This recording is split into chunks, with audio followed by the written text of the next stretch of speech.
निश्चित रूप से कोल्ड स्टोरेज का भारतीय कृषि को संरक्षित करने में, फसलों को संरक्षित करने में बहुत बड़ा योगदान है।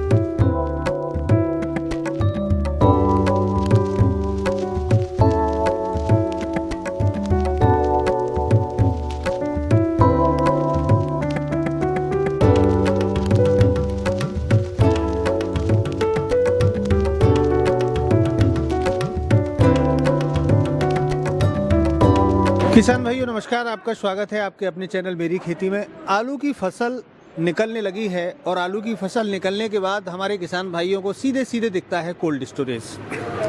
जो किसान भाई ठीक ठाक खेती करते हैं, जिनके पास बड़ी ज़मीन है, बड़ी जोत है और माली हालत ठीक ठाक है, वो कोल्ड स्टोरेज का ही सहारा लेते हैं। निश्चित रूप से कोल्ड स्टोरेज का भारतीय कृषि को संरक्षित करने में, फसलों को संरक्षित करने में बहुत बड़ा योगदान है। करीब 30% सब्जियां और फसलें हमारी सड़ जाती हैं क्योंकि हमारे पास संसाधनों की कमी है। लेकिन कोल्ड स्टोरेज की एक चेन सरकारी सहूलियतों के बाद विकसित हुई है और इनके विकसित होने से आलू के भंडारण की जो व्यवस्था है वो सुगम हुई है। हमारे साथ एक कोल्ड स्टोरेज में संचालन देख रहे राणा जी हैं। क्या शुभ नाम है राणा जी आपका? मुकेश राणा जी हैं। ये कोल्ड स्टोरेज देखते हैं, यहाँ भंडारण की व्यवस्थाएं देखते हैं। आपका कोल्ड स्टोरेज ये अलीगढ़ जनपद के कौन से गांव में पड़ता है? बेसवा में ये कोल्ड स्टोरेज है। कितनी कैपेसिटी है इसकी? इसकी है 2.25 लाख। 2.25 लाख पैकेट, यानी कि तकरीबन 1,12,000 क्विंटल के आस, 12,500 क्विंटल।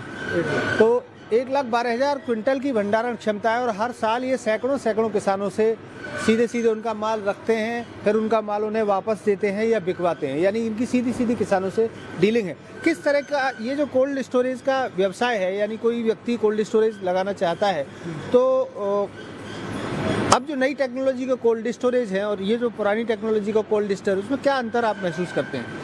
नई टेक्नोलॉजी के जो कोल्ड स्टोरेज हैं उनमें एक्चुअली क्या है, वो गवर्नमेंट के हिसाब से होते हैं, कैपेसिटी के हिसाब से। अब कैपेसिटी कम हो गई है और जो फाइबर वगैरह जो हम मटेरियल यूज करते थे, पहले ये ईंट पत्थर के रखते थे, अब फाइबर वगैरह यूज हो रहा है, टीन सेट वगैरह यूज होते हैं उसमें।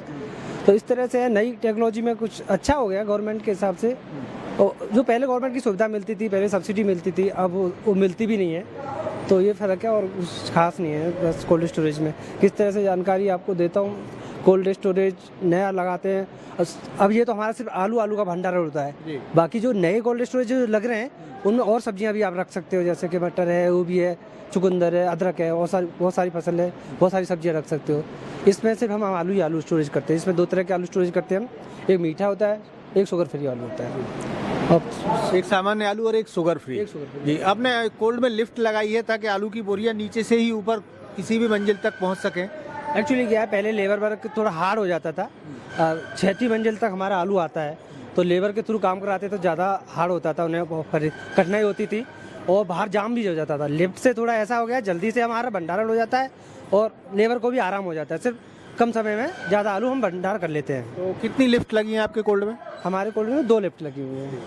तो एक लिफ्ट से दिन भर में कितने ट्रॉली आलू की ढुलाई ऊपर की मंजिलों पे आप कर देते हैं? अब कैपेसिटी के हिसाब से तो हम 18,000 पैकेट तक हम आलू अंदर भर लेते हैं।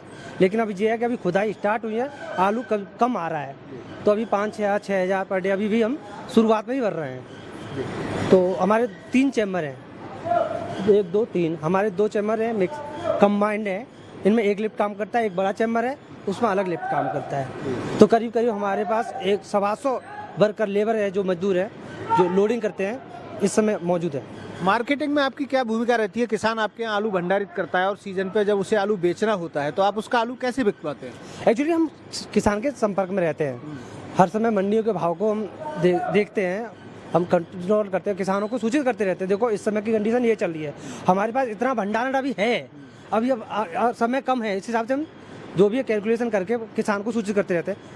ये किसान के हैंड में होता है, उसे बेचना है या फिर रखना है। हम उसे जबरदस्ती नहीं कर सकते कि आपको बेचना ही है, हम सिर्फ उसको जानकारी प्रोवाइड कराते हैं, SMS के थ्रू या मोबाइल के फ़ोन के, या खुद जाते भी हैं। किसान भी पूछ लेता होगा? हाँ, किसान आते हैं, फ़ोन करते हैं, किसान अपनी जानकारियाँ। और वैसे भी किसान भी आजकल बहुत ही स्मार्ट हो गए हैं, सभी का स्मार्टफोन है, मंडियों के भाव लेते रहते हैं, यूट्यूब यूज़ करते हैं बहुत ज़्यादा, तो सब तरह के किसान को भी जानकारी होती है। तो किसान अपने हिसाब से मंडी में डील करता है। हमारे पास जो भाड़ा होता है हमारा, वो जमा करता है, अपना आलू ले जाके मंडी में पहुंचा देता है। जैसे कि आपने बताया 1 लाख 12,000 12,500 क्विंटल की क्विंटल। कैपेसिटी का आपका ये कोल्ड है। जी सर। तो इसकी अगर मैं आज कॉस्ट कैलकुलेट करूं तो आज कोई आदमी बनाना चाहे तो कितने पैसे में बन जाएगा? आज के टाइम पे तो बहुत ज़्यादा कॉस्ट है, करीब करीब ये इस समय का जो कोल्ड स्टोरेज है करीब करीब 10 से 12 करोड़। लेकिन वो डिपेंड करता है किस लोकेशन पे है, ज़मीन की कीमतें क्या हैं, वो कहाँ सस्ती ज़मीन है वहाँ सस्ता बन जाता है। लेकिन गवर्नमेंट इसमें 35% तक का सब्सिडी दे रही है, मैक्सिमम जो 2 करोड़ 80 लाख तक हो जाता है। तो यही है, इसके तो 10-12 करोड़ की समय लागत है। चलिए राणा जी ने हमें बड़ी महत्वपूर्ण जानकारी दी, आपका बहुत बहुत धन्यवाद।